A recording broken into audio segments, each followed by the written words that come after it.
काले बादलों ने पूरे आसमान को ढक लिया था। दोपहर के 4 बजे ही ऐसा लग रहा था जैसे रात उतर आई हो। तेज हवा के साथ मूसलाधार बारिश शुरू हो चुकी थी। सड़कें खाली थीं और लोग अपनी अपनी दुकानों के शटर गिराकर घर लौट रहे थे। लेकिन उसी बारिश में एक दुबला पतला युवक अपनी पुरानी लकड़ी की रेहड़ी को धक्का देता हुआ बस स्टैंड की तरफ बढ़ रहा था।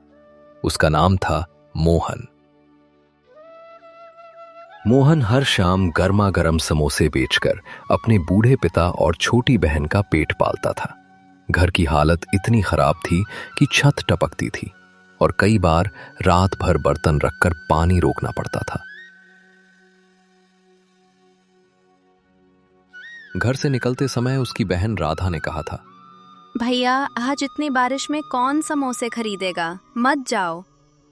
मोहन मुस्कुराया और बोला, अगर कोशिश छोड़ दूंगा तो कल चूल्हा कैसे जलेगा। वो भीगते हुए बस स्टैंड पहुंचा। उसने किसी तरह प्लास्टिक की चादर तानकर चूल्हा जलाया। गरम तेल में जैसे ही पहला समोसा डाला, उसकी खुशबू बारिश की ठंडी हवा में फैल गई। लेकिन 1 घंटा बीत गया, फिर दूसरा घंटा भी, एक भी ग्राहक नहीं आया। मोहन बार बार घड़ी देखता और फिर समोसों की टोकरी। उसे डर था कि अगर आज समोसे नहीं बिके तो कल तक खराब हो जाएंगे। उसने आसमान की तरफ देखा और धीरे से कहा, हे भगवान, आज खाली हाथ मत लौटाना। उसी समय अचानक हाईवे पर एक मिनी बस खराब हो गई। इंजन बंद पड़ गया और सभी यात्री बारिश में फंस गए। भीगते भीगते वे बस स्टैंड की ओर आए। तभी एक छोटे बच्चे ने कहा, मम्मी कितनी अच्छी खुशबू आ रही है। सबकी नजर मोहन की रेहड़ी पर गई। कुछ ही मिनटों में उसके सामने लंबी लाइन लग गई। मोहन तेजी से समोसे तलने लगा। गर्मा गर्म समोसे, हरी चटनी और मीठी इमली की चटनी के साथ उसने एक एक प्लेट परोसी। एक बुजुर्ग यात्री ने पहला निवाला खाते ही कहा, इतने स्वादिष्ट समोसे मैंने बड़े बड़े शहरों में भी नहीं खाए।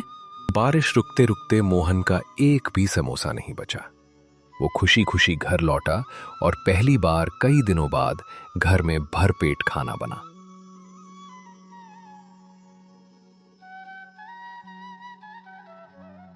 लेकिन उसी कस्बे में धनीलाल सेठ नाम का एक बड़ा नाश्ते वाला था। उसने देखा कि लोग अब मोहन की तारीफ कर रहे हैं। उसके मन में जलन पैदा हो गई। अगले ही दिन उसने अफवाह फैला दी, उस लड़के के समोसे मत खाना, बारिश का गंदा पानी इस्तेमाल करता है। धीरे धीरे ग्राहक कम होने लगे। मोहन ने सफाई देने की बजाय एक नया तरीका अपनाया। उसने सबके सामने ताजे आलू छीलने शुरू किए, साफ तेल में समोसे तलने लगा और ग्राहकों को रसोई देखने की खुली अनुमति दे दी। कुछ ही दिनों में लोगों को सच समझ आ गया। फिर एक रात ऐसी बारिश हुई कि नदी उफान पे आ गई। कई ट्रक और कारें रास्ते में फंस गईं। सैकड़ों लोग भूखे थे। मोहन ने बिना समय गवाए अपनी पूरी तैयारी शुरू कर दी। उसने लगातार 5 घंटे तक समोसे तले। जिसके पास पैसे नहीं थे उसे भी खाना दिया। एक पुलिस अधिकारी ने पूछा, पैसे नहीं लोगे? मोहन मुस्कुराया। आज इंसानियत ज्यादा जरूरी है। उसकी ये बात सुनकर सबका दिल जीत लिया। अगले दिन स्थानीय अखबार में खबर छपी, बारिश की रात भूखों का सहारा बना समोसे वाला। ये खबर दूर दूर तक फैल गई। अब लोग सिर्फ समोसे खाने नहीं बल्कि उस मेहनती लड़के से मिलने आने लगे। धनीलाल की जलन और बढ़ गई। उसने कुछ शरारती लड़कों को पैसे देकर मोहन की रेहड़ी पलटवाने की कोशिश की। रात के अंधेरे में वे आए और रेहड़ी का एक पहिया खोलकर भाग गए। सुबह जब मोहन रेहड़ी लेकर निकला तो वो कीचड़ में गिर पड़ी।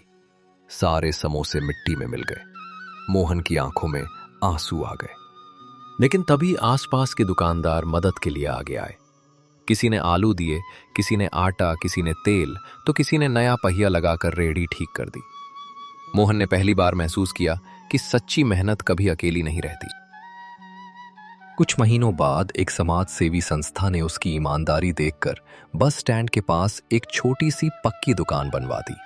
दुकान के बाहर बड़ा सा बोर्ड लगा, बारिश में समोसे वाला, गरम स्वाद, सच्चा विश्वास। उद्घाटन वाले दिन फिर तेज बारिश हुई। मोहन घबराया कि शायद कोई नहीं आएगा, लेकिन कुछ ही देर में छाते लिए लोग आने लगे।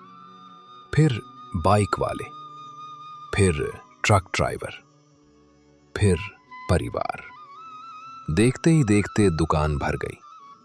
लोग कहते, बारिश हो और मोहन के समोसे ना खाएं, ऐसा कैसे हो सकता है। उधर धनीलाल ने सस्ता तेल और घटिया सामान इस्तेमाल करना शुरू कर दिया। धीरे धीरे उसके ग्राहक कम होते गए। एक दिन उसकी दुकान में शॉर्ट सर्किट से आग लग गई।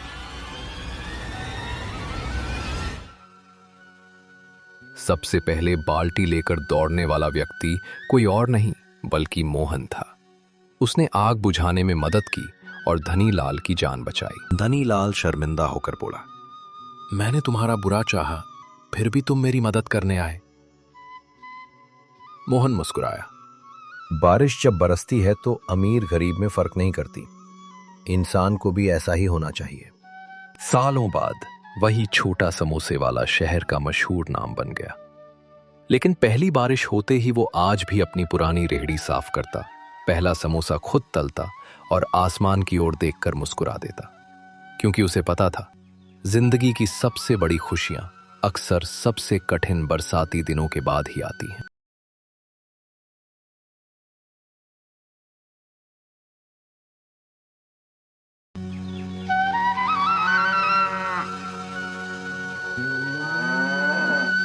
गांव के किनारे रामू नाम का एक किसान रहता था।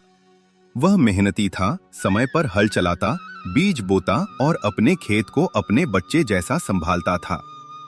लेकिन कई हफ्तों से उसकी पकी हुई फसल रात में कोई चुरा ले जाता था। अरे फिर से? कल शाम तक तो ये कतार पूरी भरी हुई थी। इतनी मेहनत करता हूँ, सुबह से शाम तक खेत में लगा रहता हूँ और रात को कोई आकर सब ले जाता है। रामू झुककर मिट्टी को देखने लगा। उसके चेहरे पर थकान भी थी और चिंता भी। जहां बालियां टूटी थीं, वहां गीली मिट्टी पर साफ पैरों के निशान बने हुए थे। ये निशान कल वाले नहीं है, कोई आज रात ही आया है। कदम छोटे नहीं है, मतलब बच्चा नहीं, और एक ही आदमी नहीं लगता। रामू भैया, सुबह सुबह इतने चुप क्यों खड़े हो? सब ठीक है क्या? ठीक कहाँ है गोपी?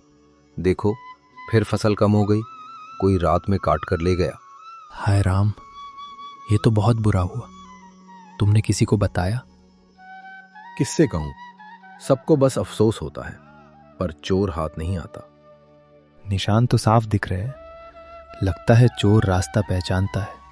हाँ, और इतना भी समझदार है कि पूरी फसल नहीं लेता, थोड़ा थोड़ा काटता है, ताकि पहले दिन किसी को शक ना हो। फिर तो वो गांव का ही कोई होगा या पास का। बाहर वाला इतना हिसाब से काम नहीं करेगा। मुझे भी अब यही लगने लगा है। रामू ने टूटी हुई बालियों को उठाया, कुछ मुड़े हुए पौधों को हाथ से सीधा किया और गहरी सांस लेकर चारों तरफ देखने लगा। उसकी चिंता अब धीरे धीरे संदेह में बदल रही थी। मेरी मेहनत पर हाथ डालने वाला कोई भी हो, इस बार बचने नहीं दूंगा। गुस्से से नहीं, समझदारी से काम लेना होगा। चोर चालाक है। बस यही सोच रहा हूं, इस बार खेत नहीं, चोर को देखना है। रामू ने एक एक टूटा पौधा सीधा किया। वह नुकसान गिन नहीं रहा था, वह चोर की आदत समझने की कोशिश कर रहा था। उसे लग रहा था कि जवाब मिट्टी में ही छिपा है। देखो, ये निशान मेड़ से अंदर आए हैं और वापस उसी तरफ गए हैं।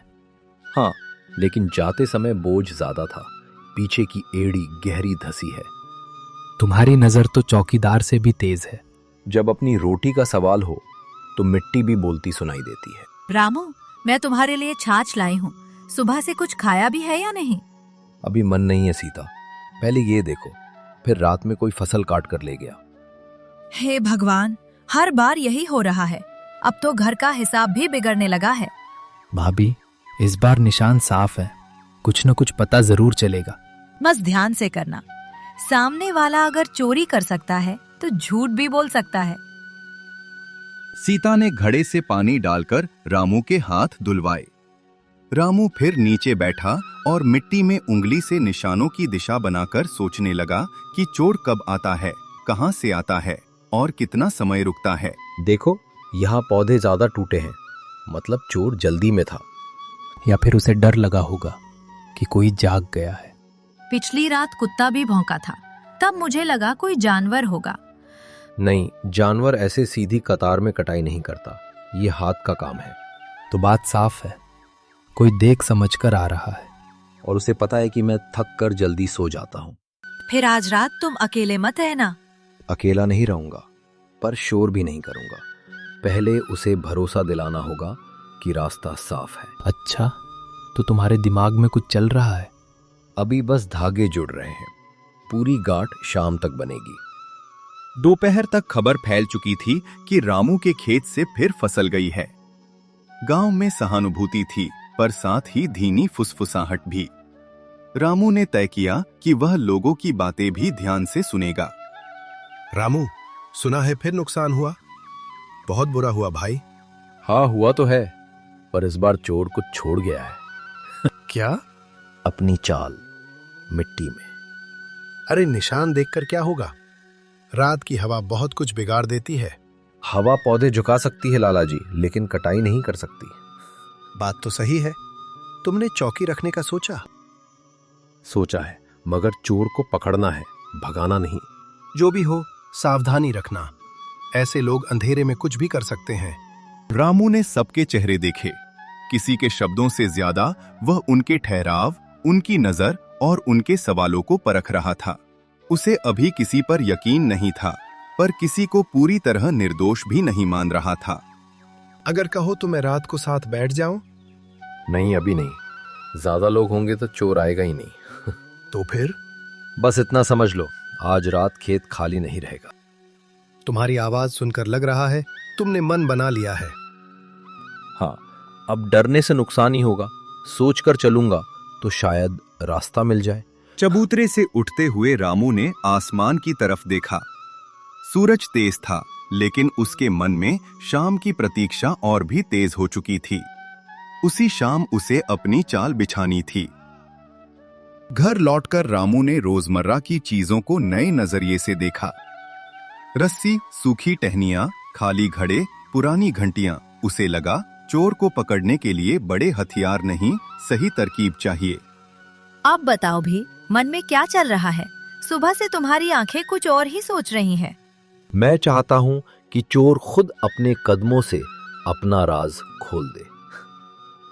सीधी बात करो, मुझे भी समझाओ। खेत के एक हिस्से को वैसे ही छोड़ दूंगा जैसे रोज छोड़ता हूँ। चोर को लगेगा सब सामान्य है। और फिर? मेर के पास पतली रस्सी बांधूंगा, उससे छोटी घंटियां जोड़ दूंगा। अंधेरे में दिखेंगी नहीं, छूते ही बजेंगी। अच्छा, और अगर वो दूसरी तरफ से आया तो? वहां गीली मिट्टी फैला दूंगा। इस बार निशान और साफ मिलेंगे। तुमने सब सोच लिया? अभी पूरा नहीं,